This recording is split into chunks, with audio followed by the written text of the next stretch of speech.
All right. We are back, joined today by Sirius XM's Elisa Allechant. How we doing? Good. Nice to see you. Thanks so much for having me.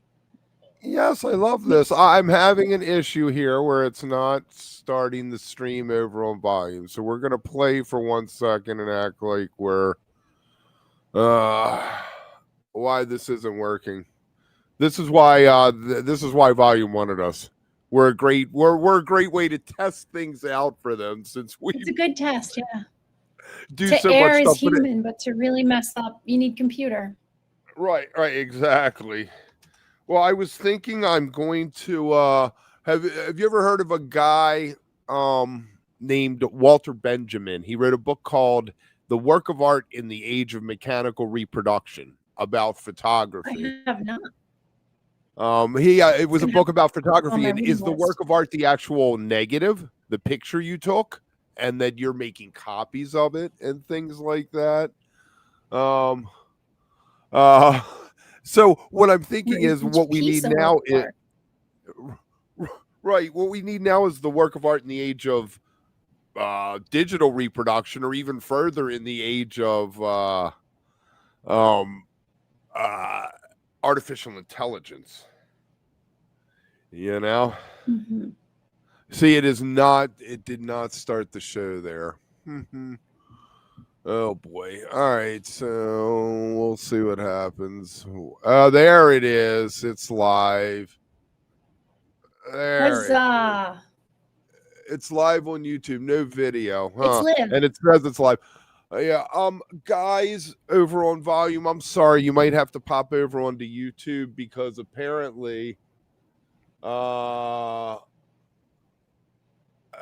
it says that they're having trouble doing it, sending it. So sorry, guys. If you, I'm sorry. Yeah, we're not having the video. I'm gonna have to get back to them. We were trying a new thing on volume. So anyway, sorry about that. Hey, Michael. Solo Kevin is not really ideal for live TV. This is true. Forbin there. Doing what we can. Helping Right, with some of the lifting.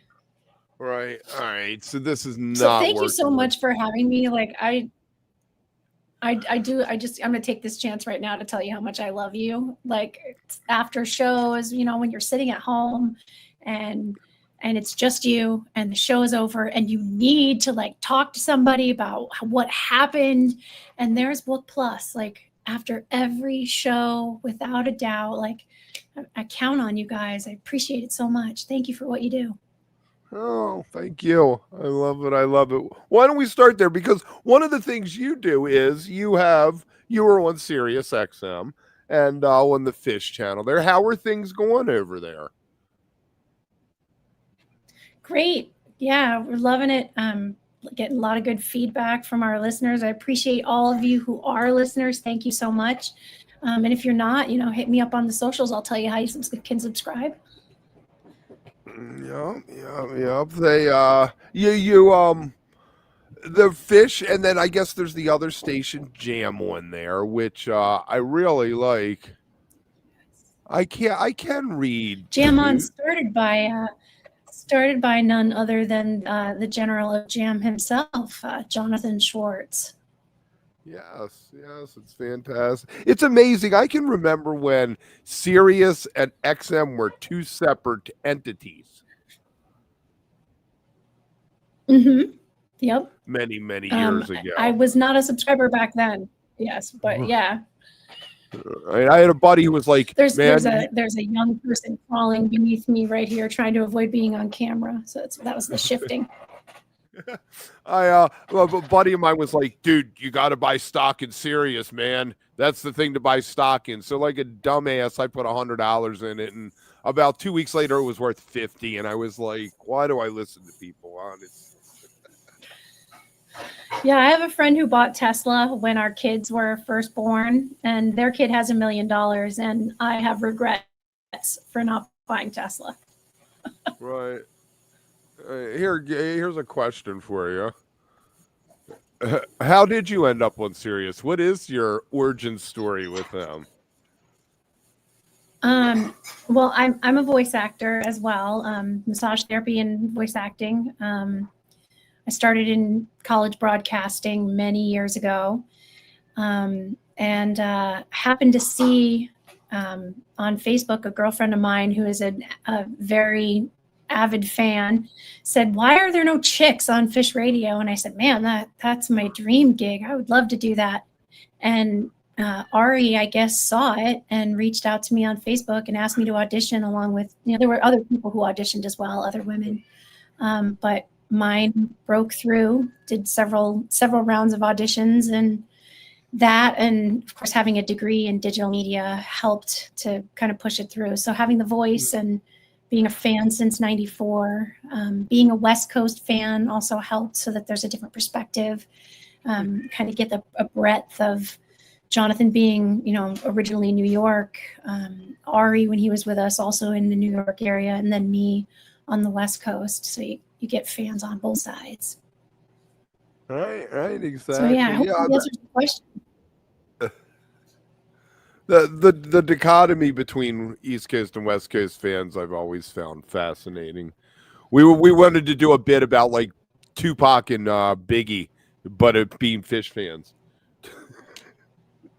It's a different vibe. The shows they're different a little bit on the West Coast and the East Coast. I mean, all Fish is pizza, so it's all good. Like, but there is definitely a difference in it, and there's a big difference in being able to watch the show and go to bed at like 9:30. It's awesome. Right. Yeah, and the flip of that is hard for me because it'll be 2:00 after a Seattle show when we go live, and I'm like, God, tomorrow's screwed. I'm sleeping. Yeah. Yeah, that's why it makes it difficult to broadcast the Sirius XM shows too, is because a lot of the East Coast listeners, they're asleep. Mm-hmm. Now, do you go into the studio, or is that something you do at home?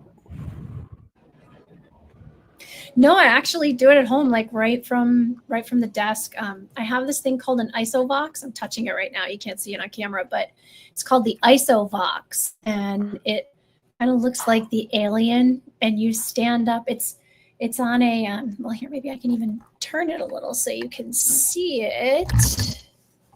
Let's see. Okay.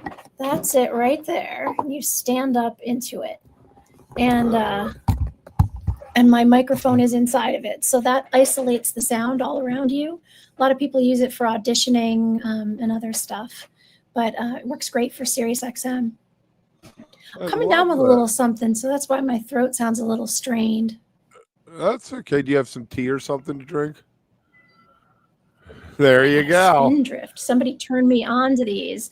I had my first one in Hampton. I was like, where have these been all my life? No, you flew in for same Hampton? Place Hampton was. Oh my gosh, I did. I had never been to that venue, so I thought I better see it just in case. You never know when the last Fish could be. So go to all of them. Right. And now, do you think? I have a feeling, and the thing I've been putting out there is that was probably it. They probably will not play Hampton ever again. Who knows? Like I can't predict. Occasionally you can guess, but why wouldn't they not go back there? It's great shows. They have a good time. Yeah. Well, I mean, there was the whole incident. There was the whole incident the first night. Yes. Yeah. Well, which you would, it's surprising that kind of stuff doesn't happen more. Given the climate politically in this country, I think that we are blessed and lucky that we have as much safety and security as we do in the Fish scene. I feel like we're really blessed by that, and that we have some privilege that we should really recognize and appreciate for that. So yes, sometimes terrible things do happen, but overall it's a pretty fantastic space to be in. Michael, I am not poo-pooing on the mothership at all. I love that. I've seen a message shows there. I actually, you know what I listened to It is today a was, little tight. it is. It is. It is. I listened to 10/8/89, the Grateful Dead today, the Warlock show. It's the anniversary of that today. So I Yeah. listened to Is that the one you were at or the one you skipped? that's the one I was at. I missed the Dark Star night. I missed the next night. I went to back to work at a gas station because I had to shift at a gas station. So it taught me a life lesson. Screw the job at the gas. I worked the late shift at a Burger King. I feel you. Oh man. All right, let's stay on radio a little bit. CSU, Cleveland State University, had a student-run radio station, WCSB, for years and years and years, and now Ideal Stream is doing all the program for it. 50 years, almost 50 years. Radio is so important, and most radio, at some point, I guess when we were young, radio went from every station having its own program director to one program director for 50 stations when companies started buying them up now. And it's just, I guess I just wanted to touch on, any memories you have of listening to like student radio growing up and how important it was to you, because obviously you ended up doing radio.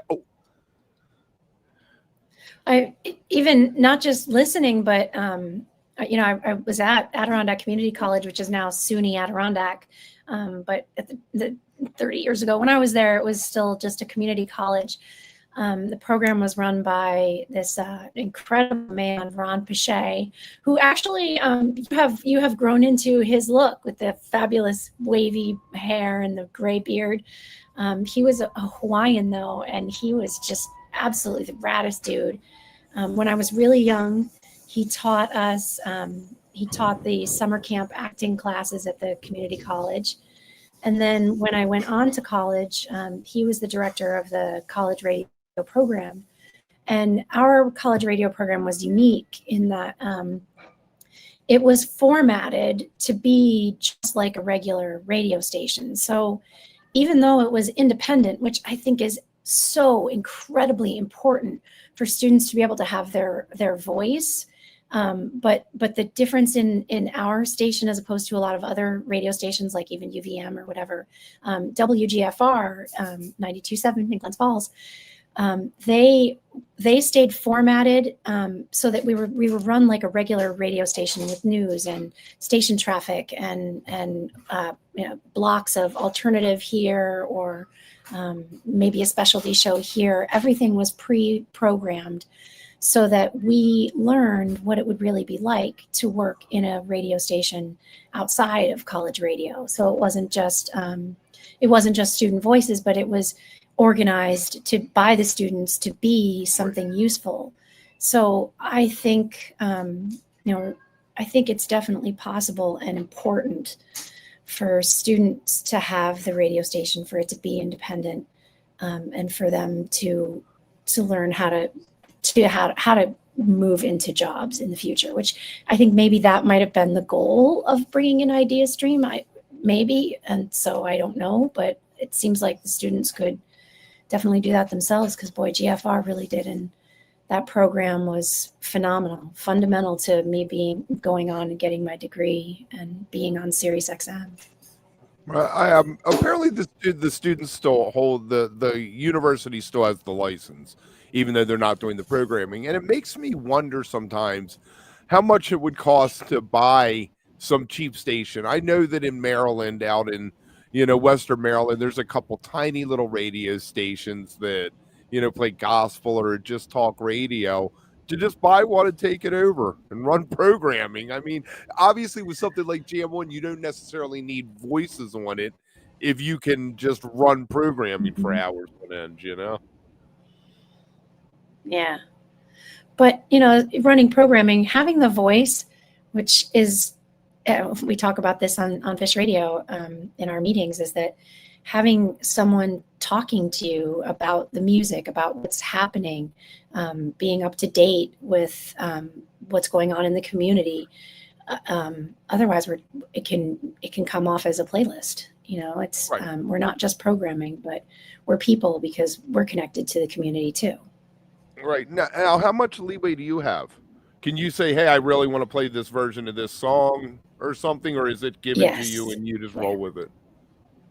It's given. Most programming on all radio stations these days is, you know, I don't know how Jemp does it, but as far as radio stations I've worked with in the past, it is pre-programmed. Your program director puts it together. You get the playlist, and then you put your vocal breaks into it. But if I decide that I want to play Paige's new album and it hadn't been released until, you know, that day, then I can cut in and put Paige's album in and take a song out to fill in the space. Or if I decide that it's Catterday and there's no Your Pet Cat and I really want there to be a Your Pet Cat, there's going to be one. So there you go. I do have control in that way. Right. Ultimately, I'm the last one with. Right. Is there something that goes on with it? In as much as sometimes I hear people saying, you know, they play a lot of the same songs, but then you think back when you used to listen to radio, AC/DC put out their new album. You heard their song a couple times a day, you know. Fish does a new show. You guys, I guess, want to play it a couple times every other day or so. Well, you may have noticed, and listeners may have noticed that maybe 6 months or so ago, when we had some changeover, there was a rebuild on the station based on a lot of what listeners had asked for. More playing through whole partial sets, like not cutting off where something segued into something else, like really playing things that belong together. So we've tried to cut down on the amount of repeats and pull out things from side projects and stuff like that. We're very responsive. So if there's something that you don't think we're playing and you really want to hear it, let me know on social media and I will absolutely share it with our program director. Like, we want to be your station. Like, this is about the fish community. So tell us what you need and we'll do what we can to make it happen. Yeah. No, unless the band says no. There we go. Can you see that? Rumors. I can't comment on rumors. I wish I could. I know that I definitely listen to rumors, and I definitely reserve hotel rooms according to rumors. Right. But the honest thing is, I know when you know. That's how it is. Like, I don't know anything special. Right. So right. That's my thing. The middle 2 weekends in April is what I'm hearing. Also hearing Denver next year for a Halloween show, which is kind of crazy that it's that far out, but it really isn't. I mean, I think, like, remember when the Dead announced, if you have to learn a whole album. Right, exactly. Well, that's, you know, the next Wook Club we're doing next week is we're doing all Halloween shows this month, and we chose 11/2/98 for the Fish Halloween show we were going to do because it wasn't a Halloween, it wasn't one Halloween, but that's amazing that they learned that afternoon. I mean, we've all heard Dark Side of the Moon, it's all ingrained in our DNA, but to actually sit down and learn the whole album, you know. Yeah, that's it. Unreal. Still to this day, that blows my mind when that tape came back. Like, burned a hole in that was such a one too. You're like, all right, word got back that they had done Dark Side, and you're like, all right, where's the tape? You know, and then it's like 2 weeks go by, and you're like, come on, somebody send me the tape. Yeah, seriously. That incident is like one of the reasons that I moved out here, because I didn't come out for that, and so I decided soon after that I needed to move to California because I was not going to miss Fish whipping out crazy shit like that on the West Coast. So. Yep. Utah. Got to go into the depths of Utah. I know a lot of people who didn't go because they were afraid of warrants, things like that. And they're like, you don't want to go into Utah? Yeah, seriously. Or anything that you might have had in the car. Right, exactly. Yeah, well, I have a buddy who got pulled over in Utah, and they did, when the cops came up, they said, we're going to call in the dog, right? And this old, like, 65, 70-year-old cop showed up, who was the dog. and he could smell it? Right, yeah, they got marijuana in that car. Oh, man. It's so crazy. Is it not completely crazy that when Dead Tour, you used to freak out trying to hide an eighth of weed, and now you're like smoking joints in the venue, and it. You can order it like pizza. Right, Yes, yeah, it Forest blows my Hills, they were mind. delivering it, right? They were delivering it to people at Forest Hills in the parking lot. You could call the Mhm. dispensary and have them come deliver it. In the parking lot, even. Oh, that's amazing. You Yeah, know? here you at least have to have an address here in California. Right. Before Fish started with the musical costumes for Halloween, I can remember like local bands, the local Dead cover band would do a Halloween show and everybody dress up and the band would wear random uniforms. But, the Grateful Dead and, nobody who played Halloween shows necessarily went out and did anything that elaborate. Fish kind of changed everything with that first show at Glen Falls doing the White Album. And now it seems like it's Glens. I'm sorry, it's an S. Those of us from Glen there, we Falls. have to let you know it's Glens Falls. Glen Falls. Okay. Because Glen owns it, or is Glen's there's multiple Glens? It was Glens Falls. So Oh, I think he won it in a poker game, oh, as all nice. legends go. I love it. I love it. Yeah. That is the hottest thing ever. And now it seems like a lot of bands, though, have to do something. They have to have a theme. I mean, Mhm. widespread, they do themes, but they don't do they don't dive in as much as somebody like a Billy Strings does. Yeah. You That know, one's pretty wild. Yes, from the crypt. I actually get to talk to Mike Ayers on the first. We're doing something at the 8x10 from 3 to 5. We're going to do a live thing and talk about his book Sharon in the Groove. But so I was looking at some of these things and some of the things that popped up. It's a big thing to do, and we have like Halloween. Have you ever gotten to go down to Halloween? They've done like a I have mess of those, not. haven't they? No, any Halloweens I've attended have always been Fish. Have been This time Fish. it's a Fish cover band this year. Right? Yeah, there's nothing wrong with that. Are they going to do a musical costume? I haven't seen anything about a theme or a musical costume, so I'm not sure if maybe they'll just cover bits and pieces of different costumes. They're called the Great Divide. The Great Divide. Maybe they can do like one Mhm. tune off each for a set. Yeah, that would be cool. One White Album, one I guess they do Drown probably. That was the one off of Quadrophenia. Well, Halloween just looks so cool. They do daily things, beyond the Radiant Veil, Mad Hatter's Purple Ball, and things like that. It's a 4-day thing. They do that. And String Cheese, I guess, it was their thing, I guess, is Oh originally. yeah, that's right. I have done some string cheese, but that was many years ago, back in the 2000s. Right. But this year they have Mhm. Goose playing 2 sets, Disco Biscuits, J-Rad, Zed's Dead Parcels. I mean, and Mel, I think is going to be playing there. But Mel is also doing a special show down in That one looks awesome. New Orleans with the infamous String Dusters, and they are doing what was the theme of that? What was Monty the theme? Python theme. Yeah. Jam a Oh, lot. Yeah. I would completely dress up as Spam, so all day everyone could just go, I don't like Spam. Exactly. I would definitely have to be the guy with the coconuts and just walk around all night and annoy everyone. Yes. Oh man, like that's a great theme. That I could totally get into that. Years ago, Mo, not with the String Dusters, but just Mo did Willy Wonka, and they played all the songs from the different movies and stuff like that. That was fun. I am a fan of the Johnny Depp Willy Wonka, and I know people give me a hard time. I am too. I am too. To everyone, like, no, I think he got the character better. Right. Yes. Yeah. Gene Wilder was. I don't know if he was the right person for that, and I'm going to take probably more heat from that than anything I say about Fish tonight. So. Yeah, they're going to hate us. Yeah. They are going to hate us. Oh man. So I was joking earlier. Well, a few months back, I guess during summer tour, they did Drift While You're Sleeping one night. I think it was Drift While You're Sleeping, and I was poo-pooing on it on the Blue Sky, and you were like, people like that song. And we kind of started to touch on like lyrics and things like that.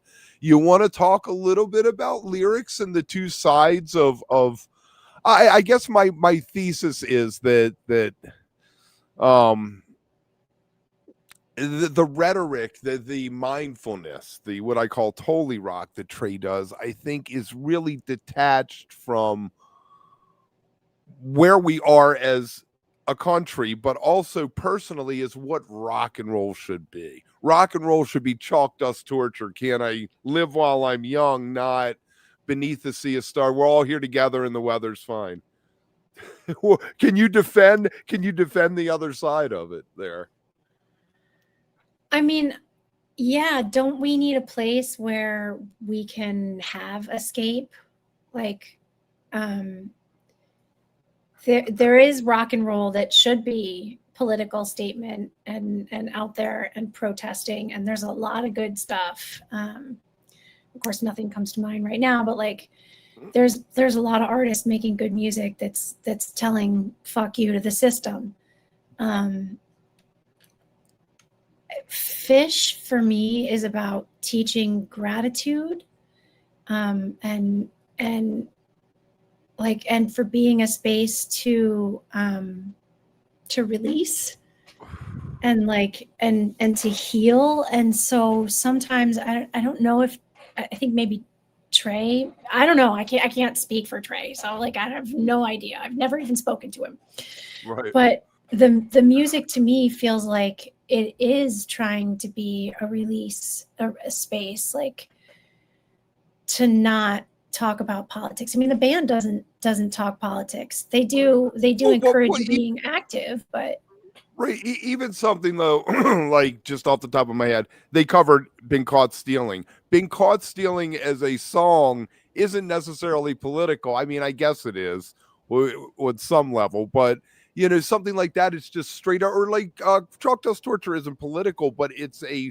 song of rebellion, of collective rebellion, as opposed to you know, some more experience of what about awareness. Life Saving Gun though? Life Saving Gun is like, that's a pretty call to action. Like, hey, music is a way that music is the way that we find peace, and like it's here to save you, it's here to pull you in.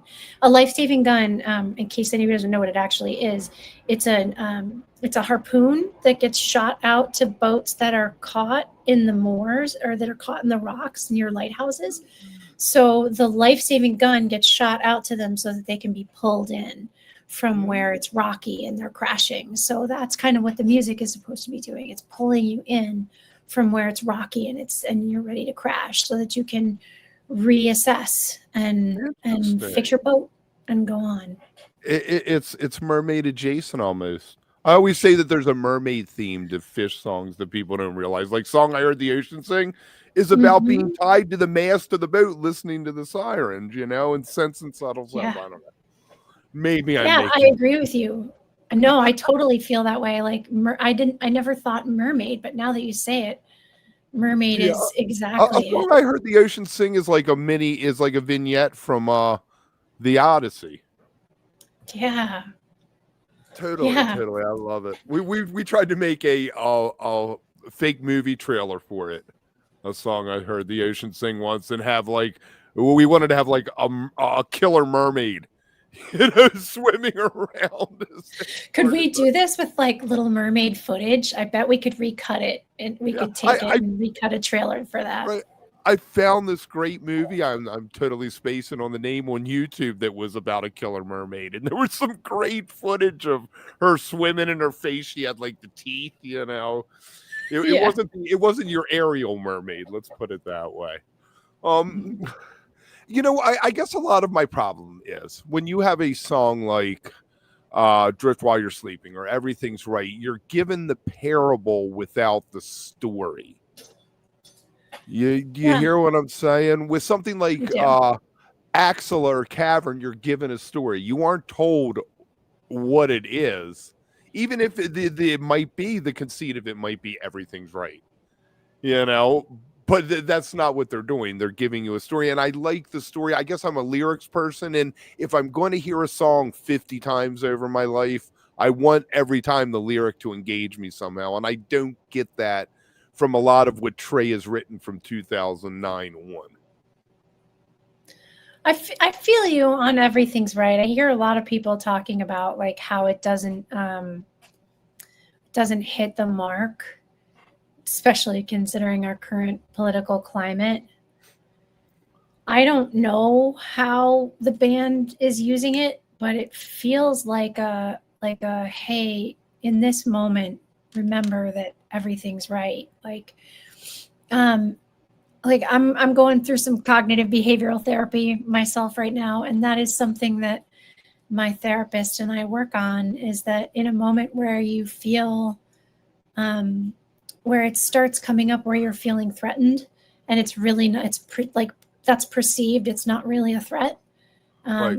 that everything's right, everything's really right, and you're okay, you're safe.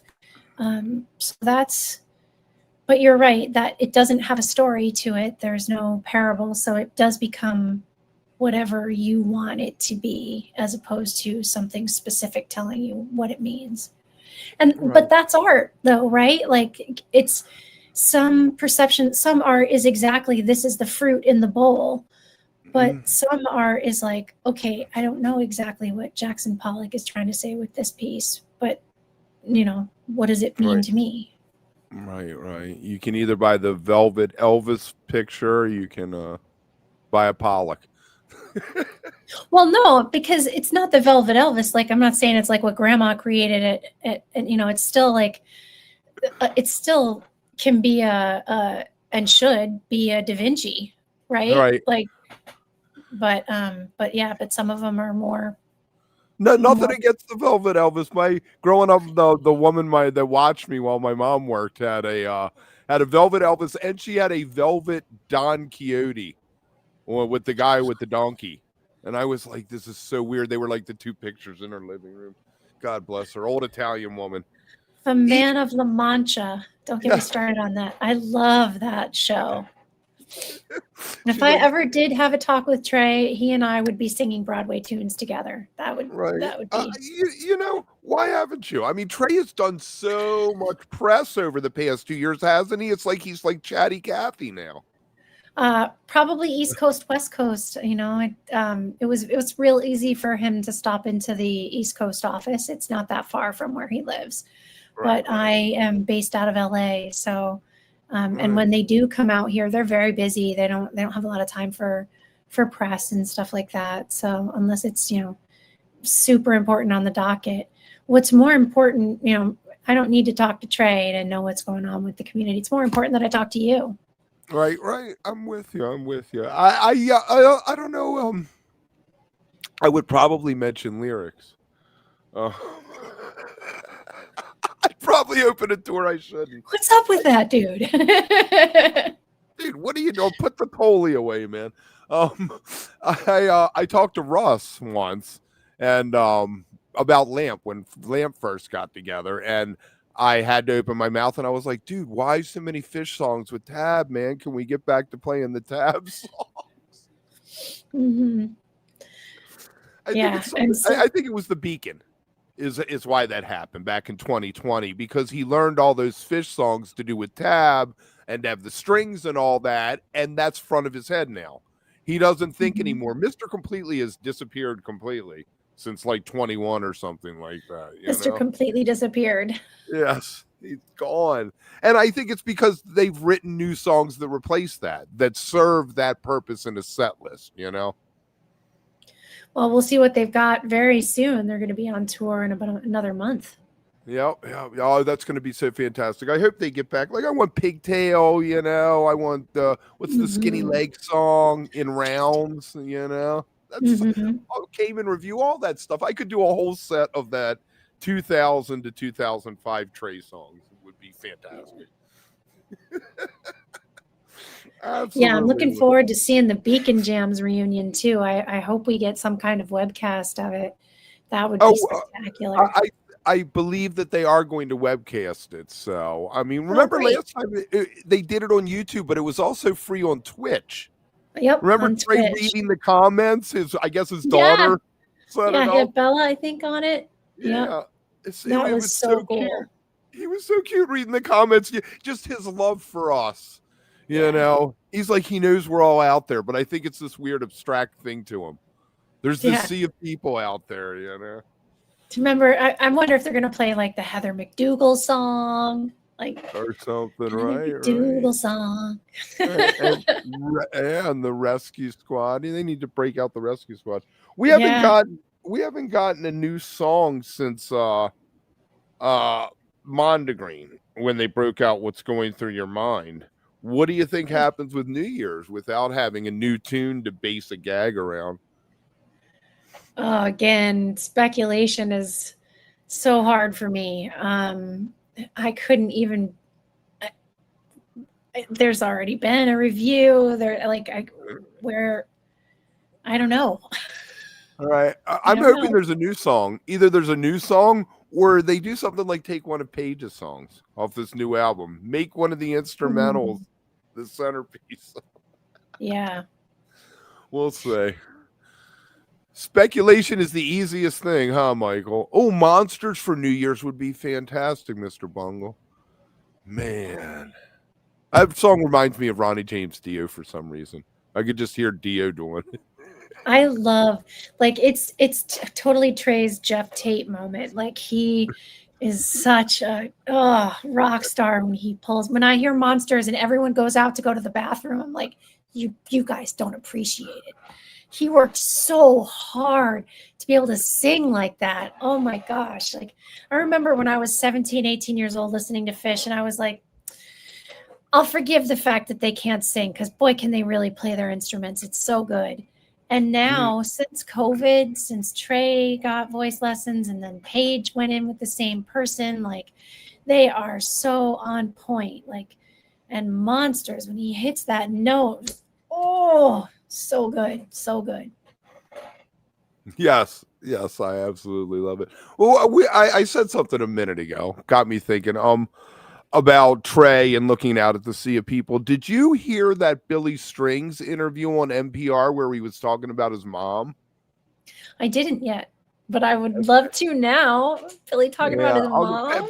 Basically, the gist of it is his mom had cleaned up.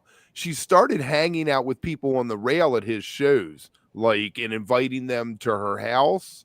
And apparently that's why she died. She overdosed. Oh my gosh.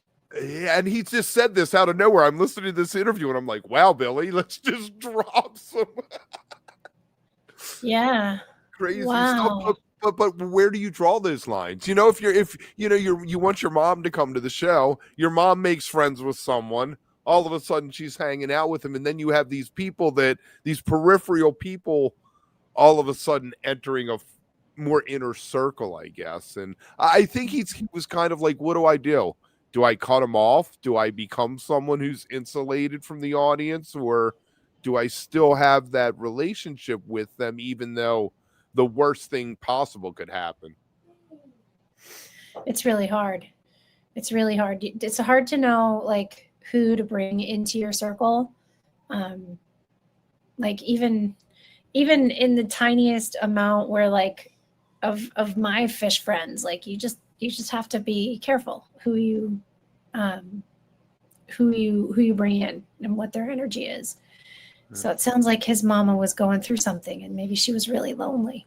Right. Well, his history, he talked about his early years. I mean, I felt so akin to him. He was like, when I was 14, I was basically on my own because his parents were partiers. And I mean, that song Tinfoil and Turmoil is about smoking meth in an outhouse, you know? It's a little crazy. When I was 14, my mother wasn't on drugs, but she went into a severe depression for 2 years. And I was basically on my own. I started swinging weed to make money. And, you know, I never looked back from that. I was only 14, guys. I was only 14, whoever's listening out there. But yeah. Don't try this at home, kids. Right, exactly. Yeah. It was a different time. Actually, I guess now you couldn't probably do that anymore because people just, I bet you remember how you used to hey mister at the liquor store? People probably hey mister at dispensaries now. Dude, can you hook me up? Seriously. Oh, man. I have had to tell my nephew no before when he came out here to go to Yosemite. Like, no, dude. I say no to Yeah, I had someone, hey, Mr. Me at the liquor store a couple weeks back, and I was like, dude, man, I was like, I can't help you, man. Yeah. Not in this day and age, Sorry. my brother. You're gonna have to ask a relative. Right, exactly. Where's your, can't you get your older brother or your mom or somebody to do it? Everybody had an older brother. You would I think. had an older sister. Yeah. Yeah, it's pretty crazy. All right, what do we bum. Hold on one sec. What were we talking about? Do you we talk a lot about festivals and stuff like that. Have you ever been to Winter Wondergrass? Do you know about Winter Wondergrass? I have not. Does it involve snow? Yes, 13th annual. It's in Steamboat Springs, Colorado, February 27th to March 1st. And it's Yeah, if it involves snow. leftover salmon, string dusters, Devil Makes Three. Frasco's going to be there as an artist in residence. Sierra Hall. Yeah, really neat thing. But there's this band there. What I was going to ask you if you had heard out of that. There's a band called Winter Wonder Women. And these women it's an all-female bluegrass kind of thing. Kind of, I guess, what Molly Tuttle is doing now. Yeah, I was going to say, who's in that? I'm going to have to get back to you on that. I sound Grabs like pen. Knucklehead. I don't have that in front of me. But it's fascinating to me that they just can't call it the Winter Wonder Band, that they put women on the end. It's like they almost have to sell it, which I find strange. I wish they could just stand on the name on its own. Does that make sense? Yeah, I see what you're saying, as opposed to having to like label it as ladies. Just let it be the ladies. Yeah. I mean, I can't comment because I don't know what their reasoning was for it. Right. It's interesting. Why? Let me ask you this: why are over 50% of the population are female, are women? Why is 1 out of 50 musicians a woman?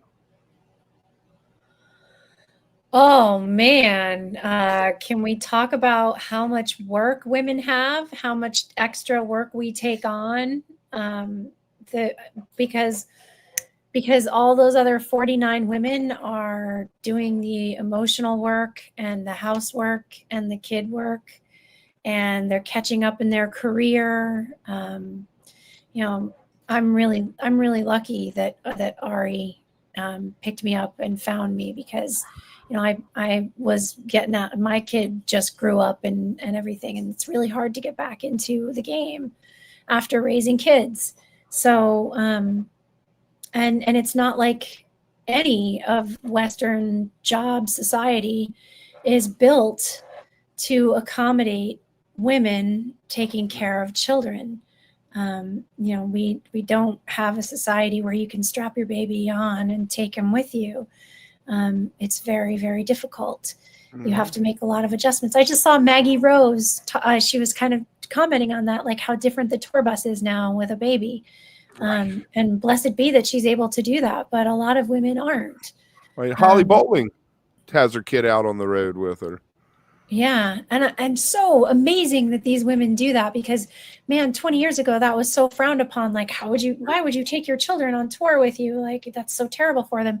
It's the best thing you can do, is having your kids strapped to you. That's what they need. So good for them. Natalie's about to have one as well. Congratulations to her. Yeah. So I hope she takes the baby. I mean, clearly she takes the baby with her on stage right now. So I wouldn't be surprised to see her strapped on with baby and the trombone. Thank you. Yeah, exactly. I would love to see more though. Like Nikki Gillespie, who was the Nth Power. I guess she plays with Mike Dillon and Punkadelic now. But her backstory is that she was going to Berkeley, got a chance to audition for Beyonce and got the gig. And at the time, Beyonce had an all-female band,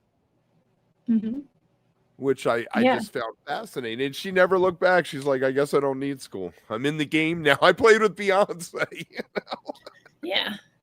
I mean, do you always need it? Some people do, some people don't. If you're able to, And even sometimes when you like, you can build a career like, and then go back, and there's still value in a college education, even if it doesn't give you career, career advancement. In my case, luckily it did. I would not have gotten Sirius XM without the degree, but I also learned a whole hell of a lot about racial structures and privilege and statistics and how to critically think. Right. Rush. I see people mention Rush's new drummer. The person's going to join him, Anika. I'm losing her last name right now, but she's a woman drummer out of Europe somewhere, and she's filling in Niels Peart's shoes. I think she's going to handle it. I hear some people saying that she isn't exactly a Neil Peart kind of drummer, but I mean, she's going to be fantastic. All right, Michael has a question for you. Are you a Nico Case fan or a? I don't know Nico Case. Yeah. I may be. Guess I'm gonna have to listen now. Right, great song called "Man Eater." She has. I'm a man eater. It's a pretty cool tune. She was in a band called the New Pornographers back in the day. Right on. Michael does not know what to do with this. Yeah, you'll have to check her out. She's pretty cool. But there's something too, though. A lot of female artists are just singers. You don't get to have them. Taylor plays her guitar and things like that. Whatever you think of her, But a lot of times it's just a front person almost. Am I discounting singers? Probably. I mean, there's definitely there. You're right. There just isn't as many. I mean, there's not a million Susan Tedeschi's and Bonnie Raitt's and Joan Jetts, like that. There aren't a lot out there. There's enough to name, but I don't know. I'd like to think that more girls are joining bands, but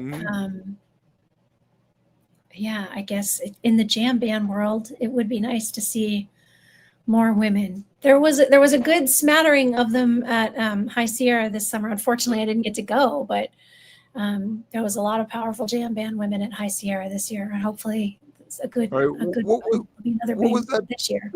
What was that band that Raina Mullins was in with Holly Bowling and one of the J-Rag guys? I don't know. Somebody out there figure that out for me. Now I'm gonna have to look it up. It was really cool. I guess, but Holly decided that it was too much with her own schedule. Yeah, with what the other stuff she was doing. Ghostlight was the name of the band. Oh, yeah. Yeah, and that had two women who, she sang, obviously. Holly doesn't sing, but I found that fascinating too, even if there was the more split bands. You don't have to be the Go-Go's. You can be Heart and have two women and two guys, something like that. Nothing wrong with the Go-Go's. I love the Go-Go's. I like the Bangles more, I think. The Walk Like an Egyptian is just an absolute banger. Yes, that one is totally on my dance playlist. Absolutely love it. Oh my God, I love that we're talking that the conversation is all about Nico Case there for a second. That's so fantastic. Oh my. So are you doing any of the New Year shows? Are you going to come back to No, again, that is snow. So I am not going to New Year's. I'll be home watching the broadcast, and so there's just no webcast like the Madison Square Garden webcast. That place is built for broadcast. It looks so good. There's almost nowhere in that house where I'm going to see as much as I get to see when I'm watching it on TV. Now, I'm not saying it's better at home. I sure would have loved to be there for Gamehenge. I would have loved to see the storm inside, like from last year. Like all of that is amazing. But if you're going to webcast, New Year's is the webcast to watch. So I'm excited for that. Madison Square Garden is, I think, probably in the city, is the largest indoor space that doesn't have any poles in the middle. That's just Yeah, it's the large. It might be in the world, but I don't want to say that. I'm sure that there's bigger places. But yeah, New York, which is fascinating. Did you ever get to go to Madison Square Garden before they renovated it, like in the 90s? Yeah, 98. Was it? It was 90 before. So I saw Fish in New Year's 97 into 98, Okay. right? Is that what? No, I'm sorry, 98 into 99. 98 and Right? 99. Yeah. Right. Right before I moved. So that was before the renovation. Was that before the Mm, renovation? So yeah. yeah, I And think so. then Yeah. I saw an iteration of the Grateful Dead there again in 2004. And I think that might have been The after. Dad was it the Warren Haynes and Joan Osborne version? It was right after my dad passed away, so I don't remember a lot of. I just kind of Right. got in the car and drove to a lot of shows Right. for I, like I think 4 that was the months. band they did that was at Bonnaroo that year, was the same band you're talking about at the end of the year there, where my future ex-wife told me she was pregnant. I Hey, was I like, saw what you said. I think the whole thing about keeping your last name, I think that's brilliant. Like having to go and get a whole new passport. Like if and when marriage comes my way, I'm keeping the name. I'm not getting a new license. I'm not waiting in all those lines. Way too much of a right. pain in the butt. I've told my kids that you need to just keep your name. I Yep. mean, it isn't saying the marriage is going to fail. It's just it's an I sold it as it's an antiquated practice of when men saw women as property. So I gave them a little let's Yep. fight the patriarchy. Like the patriarchy. I Yeah. want them to. I want them to. My youngest definitely. She'll be out there screaming. She'd be out there burning bras back in the 60s. My oldest Yeah. my oldest wants to get married and have kids and be a housewife. But good for her. I mean, Yeah. I mean, each their own. if that's what works for I you, get it. she asked me, she said, "What do you think about that?" I said, if you're happy, I'm happy. I'm not going to tell you, not to do something unless it's, hey, I want to be a heroin addict. I'd be like, babe, I don't know if that's the right Yeah. choice. Yeah, my kid decided she doesn't want any kids at all, and I support that. If I get to be like an old lady out on the lines protesting whatever we're still Right, protesting, I'm into right, that. right. Exactly. So what's um are they going to do have they announced if they're going to do any of the New Year shows on Sirius? Don't they sometimes broadcast shows live? We do, and we often don't get notice that we're going to be doing it until a few days beforehand. Everything's got to be signed and sent before we can say for sure. But we have in the past done the New Year's broadcast. MSG being a SAG-AFTRA house, I believe it's SAG-AFTRA. They're a union shop, so it can be a little more complicated there. But we always make New Year's happen, so I don't see any reason why we wouldn't make it happen this year. It wouldn't be unless Jonathan comes to it. It wouldn't be hosted. Right. I guess it's like the venue probably charges. I know that someone told me that like the Ryman charges $10,000 to stream, and that's why you don't get streams from the Ryman. Wow, that's crazy. Yeah, I think it has something to do with that like the people that flip the switches have to be union, and so that has different costs. Right. There you go. Here you go. You got a shout out there. What happened with the stream this summer? Oh, sweet. And thank you guys for letting me know too, because I got during Hampton, they reached out to me and asked me if it was better. So I'm glad to hear that it got fixed. So see what, like I was saying, like we're listening and we really want to improve things and make it a great channel for all of you guys. Right. All right. Any songs you're chasing live? A combo. I am chasing a combo. I was chasing Sneak and Sally for a long, long time, and now I've had it a few times. But I'm chasing the Well into the Howling. It happened once, it should really always happen if they like go together. I'm shocked that they haven't done it again. So that's what I'm hoping for. That's what you're Well into the howling. Yeah, when you can pull up the stats on Fishnet, and the most played song that I haven't seen is Curtis Lowe, and I'm like, I don't care if I ever see Curtis Lowe. Yeah. If you're things I haven't seen, I can't even think of. I mean, I've seen almost 120 shows at this point, so it's hard to think of what I haven't seen. Right. Without being able to pull it up, doing all the work. Curtis Lowe is like the poor man's Catfish John. Yeah, totally. Someone was sharing with me the other day some other songs that you shared some songs with me that were like, hey, this is exactly like, and now I'm completely blanking on what it was, but it's shocking. Like, hey, that sounds just like, yep. And that's so interesting for all of you that I can't remember what the heck it is. So thank you for listening. No, that's why we are always this is the highest production value possible on Wook Plus there. Oh, we have a friend. We do. We have a visitor. He has not gotten his wet cat food yet, so he's making himself known. Right, tell him a couple minutes, buddy. You're getting it. This is Karini. He is a little monster. Right. How many do you have? Just two. There's Molly and Karini.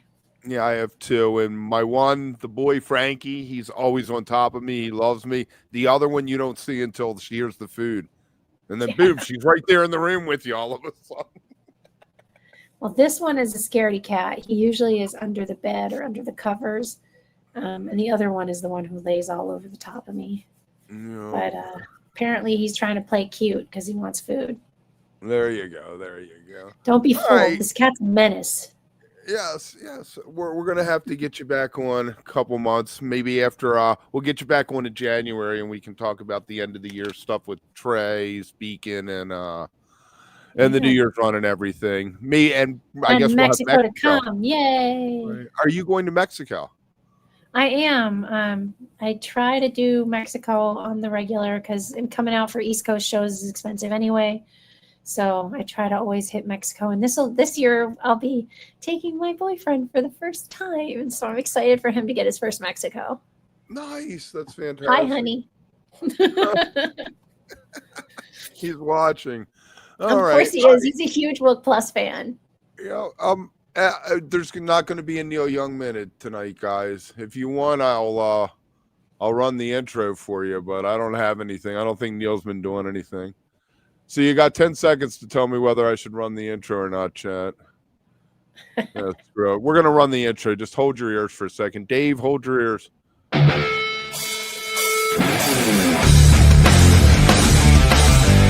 The Neil Young Minute. All right, and we don't have anything. Neil isn't necessarily touring, and there we go. Anything you want to throw out before we say good evening to everyone? I just want to say thank you. It was so much fun being here. I appreciate everything that you guys do so much. Like, I remember when you first came on during COVID, and like, it's so amazing to see how much it's grown. Like, well done. Thank you. Crazy 5 years. Almost November will be 6 years since Tim put out the original tweet that said, "I'm trying to do Wook Plus. Who wants to join?" Yeah. So you also have the anniversary, just like the Beacon Jams.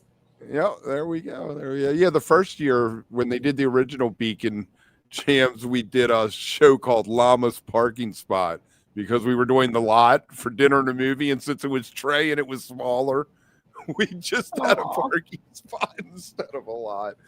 So there we are. All right, hang out for a minute so I can make sure that the cloud has the whole recording so we can archive it there. And everybody watching, like, subscribe. If you haven't gone over to Volume, go over to Volume. You can get a free month of the All Access with the code Moon Cabin. And almost time to eat there, buddy. And with that, I'm going to say good evening.